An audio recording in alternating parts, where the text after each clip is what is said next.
ఇక్కడ పెరిగిన పిల్ల అక్కడ కడుతుంది. ఏమిటో అక్కడ బంధుత్వాలు కొత్తగా తెలుసుకుంటుంది. తెలుసుకుని అందరూ నా వాళ్లే, నా మరిది, నా నా తోడికోడలు, మా పినమామగారు, మా పెదమామగారు. ఎంత అల్లుకుపోతుందో! పురుషుడు అలా అల్లుకోలేడు, బంధువులింటికి వెళ్ళినా అలా కలిసిపోలేడు. ఆడపిల్ల ఎంత తేలికగా, ఏదో బాతు నీళ్లలో వదిలేస్తే ఈ దేశినంత తేలికగా అత్తవారింట్లో ఉంచేసుకుంటుంది.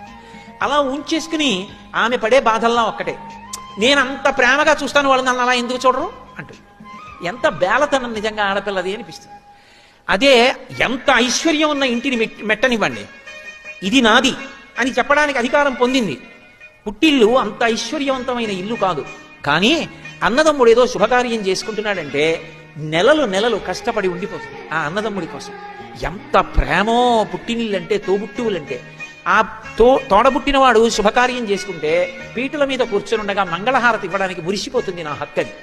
పీటల మీద కూర్చుంటే ఏమిటో వెనకాతల కూర్చుని ఆ బొగ్గను చొక్క పెట్టి ఆ జుట్టు సరిచేసి ఆ పంచె సరిచేసి ఏమిటో అది తనకి జన్మలో పొందిన గొప్ప అనుగ్రహం అనుకుంటుంది, ఈశ్వరుడు ఇచ్చిన భాగ్యం అనుకుంటుంది.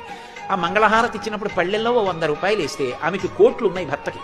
ఈ 100 రూపాయలు పగిలంగా పట్టుకెళ్ళి మా అన్నయ్య ఇచ్చాడు, మా అన్నయ్య ఇచ్చాడు, మా అన్నయ్య ఇచ్చాడని దాచుకుంటాడు. ఓ 100 రూపాయలు నేత చీర పెడితే ఆ చీర కట్టుకుని మా అన్నయ్య ఇచ్చిన చీర, మా అన్నయ్య ఇచ్చిన చీర అంటుంది. ఆడపిల్ల హృదయానికి ఉన్న సౌకుమార్యం నిజానికి పురుషుడికి ఎక్కడుంది? అందుకే లోకంలో 3